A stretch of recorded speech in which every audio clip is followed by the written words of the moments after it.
ರವಾನೆ ಮಾಡಿದೆ. ತನ್ನ ಶಕ್ತಿ ಏನು ಅಂತೇಳಿ ಭಾರತೀಯ ಸೇನೆ ಪ್ರದರ್ಶನ ಮಾಡಿದೆ.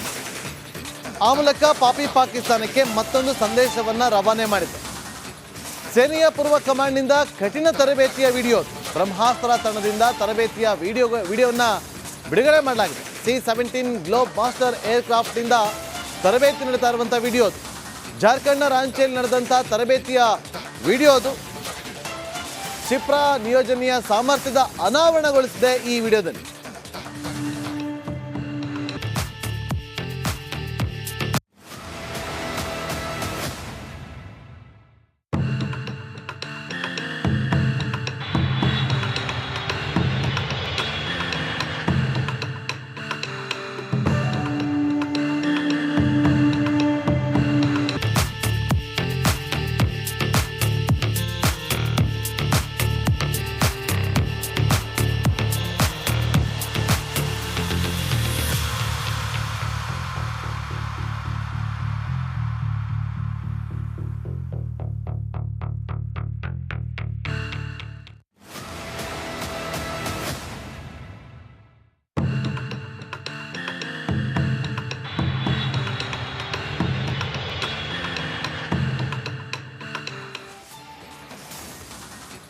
ಮತ್ತಷ್ಟು ಮಾಹಿತಿಯನ್ನು ಕೊಡೋದಕ್ಕೆ ನನ್ನ ಸಹೋದರಿ ರಂಜಿತ್ ಶಿರಿಯಾರ್ ಈಗ ನೇರ ಸಂಪರ್ಕದಲ್ಲಿ ಜಾಯ್ನ್ ಆಗಿದ್ದಾರೆ. ರಂಜಿತ್, ಮತ್ತೊಂದು ವಿಡಿಯೋವನ್ನು ಬಿಡುಗಡೆ ಮಾಡೋ ಮೂಲಕ ಪಾಕಿಸ್ತಾನಕ್ಕೆ ಒಂದು ಸಂದೇಶವನ್ನು ರವಾನೆ ಮಾಡಿದೆ ಭಾರತ. ರಂಜಿತ್,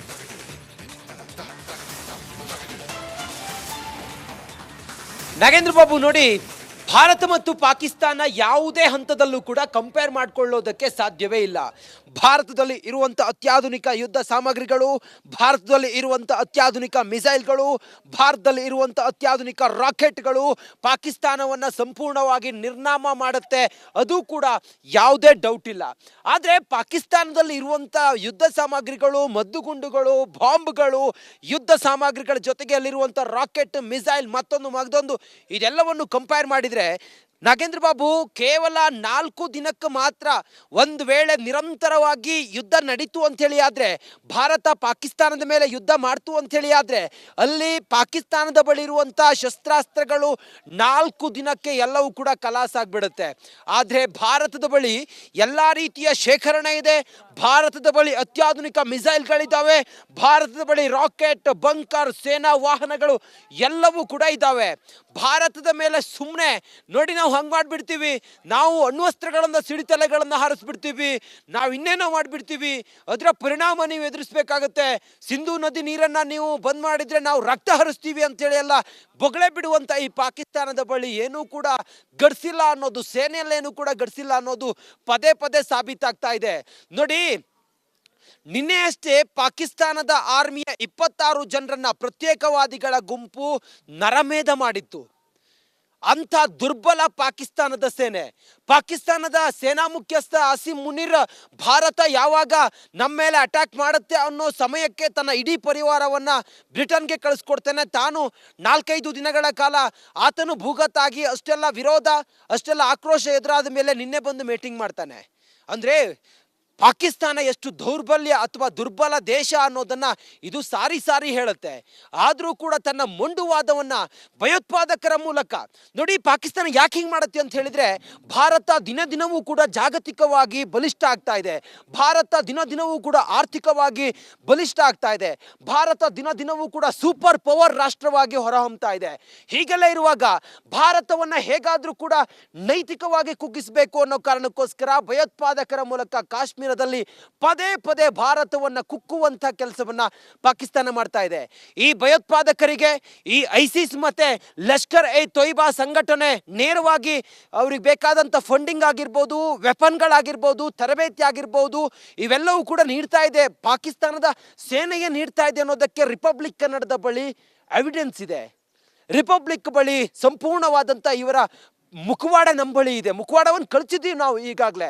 ಹೀಗೆಲ್ಲ ಇರುವಾಗ ಭಾರತದ ಮತ್ತು ಪಾಕಿಸ್ತಾನವನ್ನು ಸೇನಾ ದೃಷ್ಟಿಯಿಂದ ಕಂಪೇರ್ ಮಾಡಲಿಕ್ಕೆ ಸಾಧ್ಯವೇ ಇಲ್ಲ. ಭಾರತ ಎಂದೂ ಕೂಡ ಪಾಕಿಸ್ತಾನಕ್ಕಿಂತ ಬಲಿಷ್ಠವಾಗಿದೆ. ಯಾವುದೇ ಕ್ಷಣದಲ್ಲಿ ಬೇಕಾದ್ರೆ ರಂಜಿತ್ ಹಾಗೆ ಸಂಪರ್ಕದಲ್ಲೇ ಈಗ ಮತ್ತೆ ರವಾನೆ ಮಾಡಿ ತನ್ನ ಶಕ್ತಿ ಏನು ಅಂತೇಳಿ ಭಾರತೀಯ ಸೇನೆ ಪ್ರದರ್ಶನ ಮಾಡಿದೆ. ಆ ಮೂಲಕ ಪಾಪಿ ಪಾಕಿಸ್ತಾನಕ್ಕೆ ಮತ್ತೊಂದು ಸಂದೇಶವನ್ನು ರವಾನೆ ಮಾಡಿದೆ. ಸೇನೆಯ ಪೂರ್ವ ಕಮಾಂಡ್ನಿಂದ ಕಠಿಣ ತರಬೇತಿಯ ವಿಡಿಯೋ, ಬ್ರಹ್ಮಾಸ್ತ್ರ ತಂಡದಿಂದ ತರಬೇತಿಯ ವಿಡಿಯೋವನ್ನು ಬಿಡುಗಡೆ ಮಾಡಲಾಗಿದೆ. C-17 ಗ್ಲೋಬ್ ಮಾಸ್ಟರ್ ಏರ್ಕ್ರಾಫ್ಟ್ನಿಂದ ತರಬೇತಿ ನಡೀತಾ ಇರುವಂಥ ವಿಡಿಯೋ, ಜಾರ್ಖಂಡ್ನ ರಾಂಚಿಯಲ್ಲಿ ನಡೆದಂಥ ತರಬೇತಿಯ ವಿಡಿಯೋದು. ಕ್ಷಿಪ್ರ ನಿಯೋಜನೆಯ ಸಾಮರ್ಥ್ಯದ ಅನಾವರಣಗೊಳಿಸಿದೆ ಈ ವಿಡಿಯೋದಲ್ಲಿ.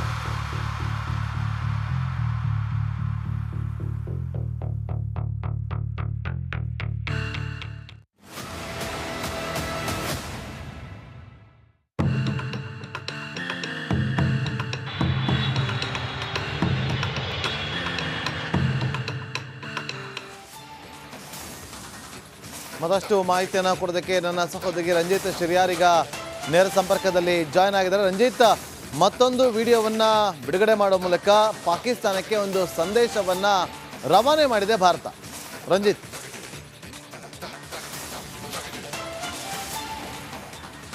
ನಾಗೇಂದ್ರ ಬಾಬು ನೋಡಿ, ಭಾರತ ಮತ್ತು ಪಾಕಿಸ್ತಾನ ಯಾವುದೇ ಹಂತದಲ್ಲೂ ಕೂಡ ಕಂಪೇರ್ ಮಾಡಿಕೊಳ್ಳೋದಕ್ಕೆ ಸಾಧ್ಯವೇ ಇಲ್ಲ.